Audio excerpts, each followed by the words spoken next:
Ayo coba kaya apa men jumeneng tukung. Ayo coba. Yuk.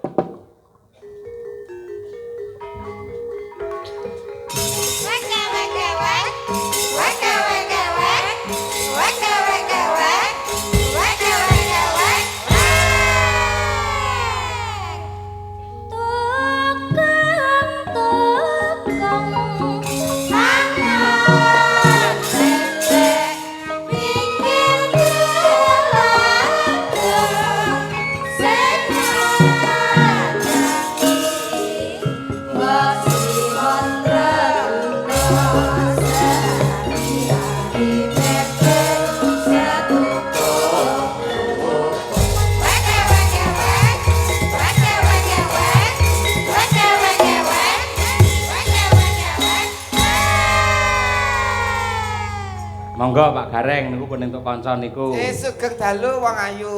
Ya sugeng dalu Mas. Aja Mas ta, Nduk. Lah piye? Aku nang omah diceluk Gus lho. Mosok kaya ngene kok Gus iki lho. Gus anak kiai. Gus Buntung, Pak.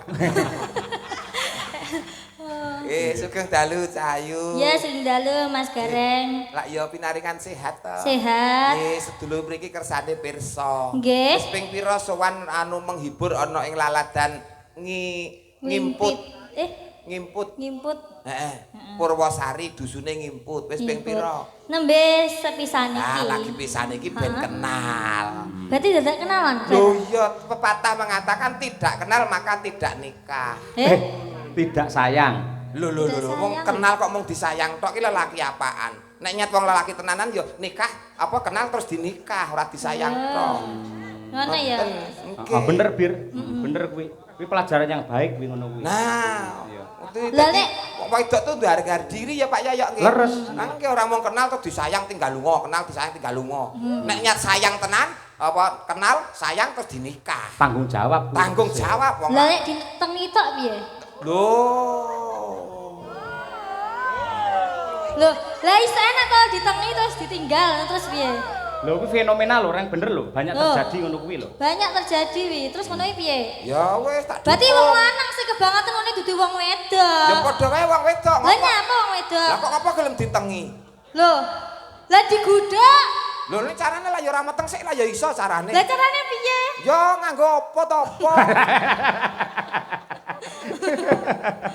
Ayo, mula contonen kaya Pak Wito karo garwane kuwi. Sing jenenge katresnan kuwi kanugrahan suci saka Ilahi kanggo srana keselamatan menungso donya tekan akhir. Lah kuwi katresnan. Mula leres ngendikane Pak Yoyok iki ora mung sekedar bojo ning jodoh. Lah kuwi. Luar biasa langgeng sampai 50 tahun pernikahan emas.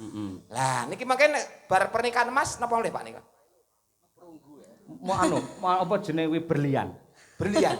Berarti tahun ngarep melih Pak niki. 100 tahun. 100 tahun ngarep iki lho. 100 tahun melih. Nggih. Oh nggih pun monggo nderekaken mawon. Derek sapa? Nggih. Iki lho Bir ana sing ngersakake ya kuwi Dereng kenalan Pak. urung to? Oh iya ding lali. Nembe ngrembug meteng wae lho Pak. Oh iya. Kenalke kalih sedulur-sedulur wonten ing Ngimput desanipun Purwosari. Sari, nggih. Tuku pandan karo kayu. Perkenalkan saya Birgita Ayu Pak Bu. Alamate ngendi? Kula aslinipun Kediri Jawa Timur. Isih sekolah apa wis duwe bojo? Mboten sekolah tapi dereng gadah bojo. Maksudnya wis lulus. Oh, maksudnya wis sarjana. Sarjana Rampung seni. sekolah. Ning urung duwe bojo. Heeh. Dieling-eling. Apa? Engko nek kenal kudu disayang terus nikah, ora entuk meteng. Dieling-eling. Dieling-eling. Iya ya. Eling-eling. Aku wajarane ya. Oh, tenan, Nduk. Kok Gareng kon ngajari dhek remuk malah kon ngajari ora. Nggih. Sasideman Bir. Oke, Pak. Nggih, bawa ya apa sak bawane men digatekke karo Pak Sak Gareng. bawane, Pak. Nggih. Wiwitane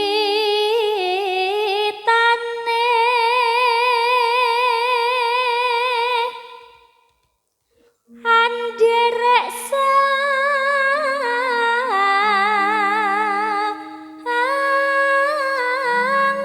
peke. Artekno ngene iki iki Mas. Ben ketok kecerdasanmu dibandingke gareng-gareng liyane wi mau. Wiwitane Anderek sang pekik. Angel ra. awalnya ikut Sang pekik. itulah sang pekik. Piyayi sing ganteng Jatmika. Lho lah nggih, sang pekik niku piyai sing ganteng Jatmika. Betul. Putrane Pak Anom Surata. Oh, ini ngangge sembodo mburine. Ayo. Dalange Winong ya, ayo. Neno. Ayo. Priya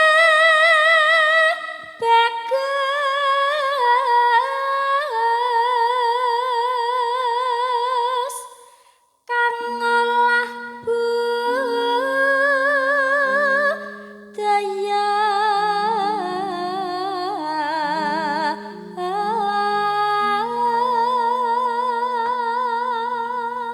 Artinya Pria tampan yang senang budaya. oh, Betul Pak Yoyo? leres 100. contohnya nek saiki napa niku Pak? No? Sing pria bagus sing seneng olah budaya niku Kanca contohnya pengrawit. apa? Oh, pengrawit. Pak Dalang. Dalang. Niku termasuk Oh, iya. sing olah budaya. Gareng olah budaya kok ora mlebu. Ulah mergone ora bagus. Oh, berarti khusus sing bagus ya. Oke. Wong nek ngrumangsane awake dhewe paling bagus kuwi sing kleru. Oh Loh. iya. Iya wis Mas. Moji roji. Sowan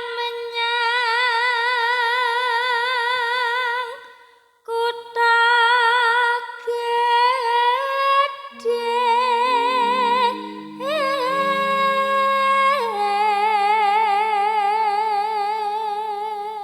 Artinya Datanglah ke kota besar. ah ya. Wah, aku angger apal ngono gleling kok, Pak.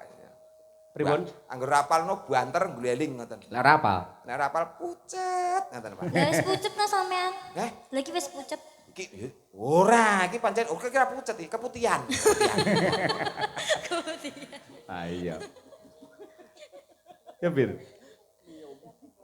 Banter terus kayung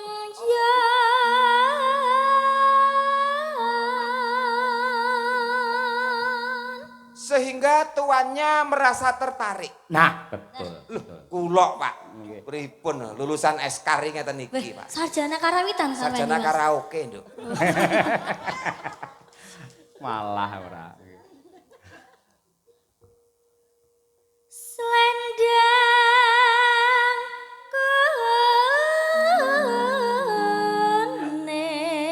kuning kang saking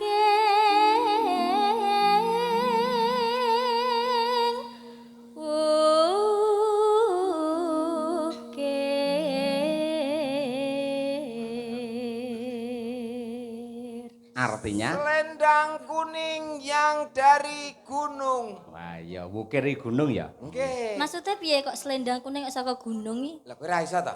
Ora mudeng to kowe? Gak mudeng piye kok? Waduh, ngene, nek ora ngerti takon karo sing ngerti, Nduk. Heeh. Nggih. Piye? Takon Bir. Aku yo tak tekon sih.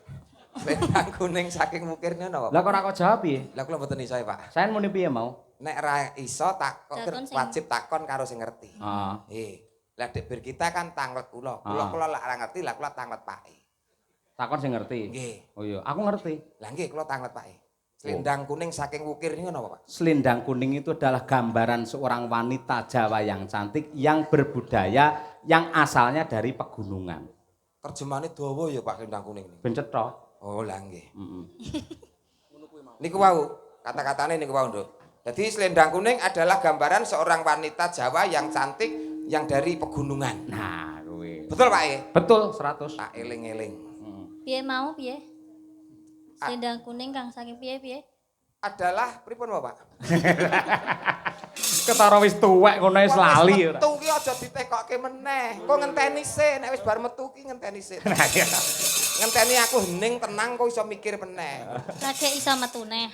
Heeh. Sing metu apa nih? Pikirane lho, pikirane. Oh, pikiran. Malah ora. Bar metu kok kon metu neh. Swara kurang pramana. Suara kurang begitu jelas. Ya.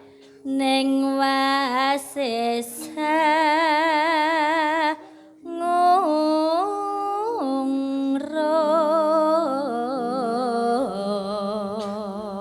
Tapi pintar hangungrum. Loh, lah iya piye apa artine? Hangungrum itu menarik hati. Oh, berarti pinter menggoda ngono. Lah, ngono karepku ngono ya. Merayu. Merayu, Oh, lho, merayu. Merayu sehingga menarik hati, ngoten lho. Arep ngomong rono kok angel men. Niku, Dik. Waduh. Artinya niku, Dik.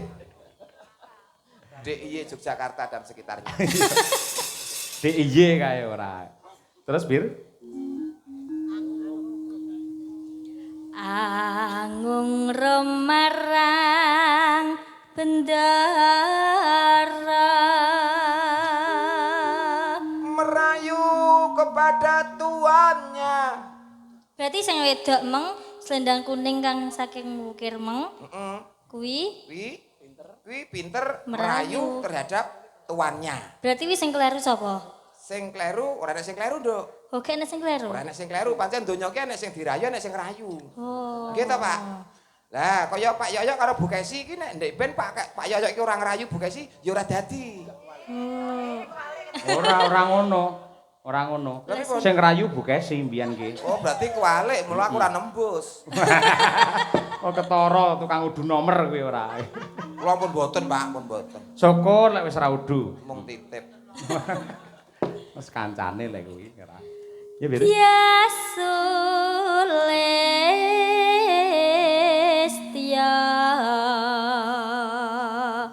pijer ngencangake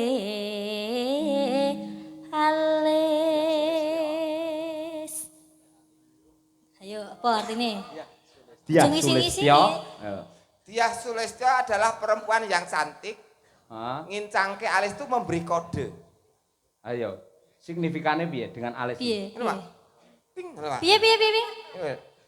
Ngono, Pak. Kok sandas? Nek ora ono ra iso, Nduk, kudu ngene. Aku ngene iku ndasku melu kabeh, Nduk. Ayo. Ngincangke alis ngeten niku. Terakhir, yuk.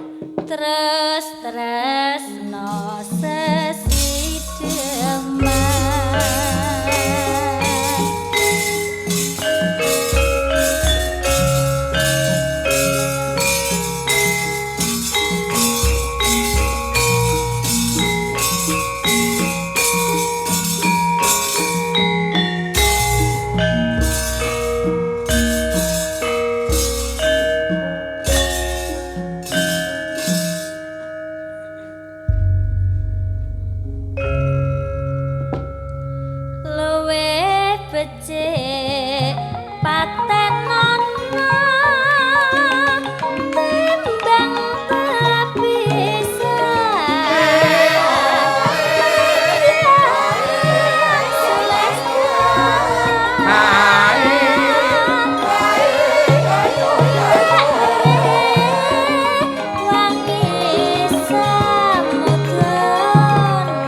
kejawi kula aturaken dumateng sedaya para lenggah ingkang kepareng rawuh wonten dalemipun Pak Suwito. Ugi kula aturaken dumateng para kadang para bolo-bolo ingkang kepareng monitor lumantar streaming Kuntadi Channel. Wah ya lumayan akeh ya.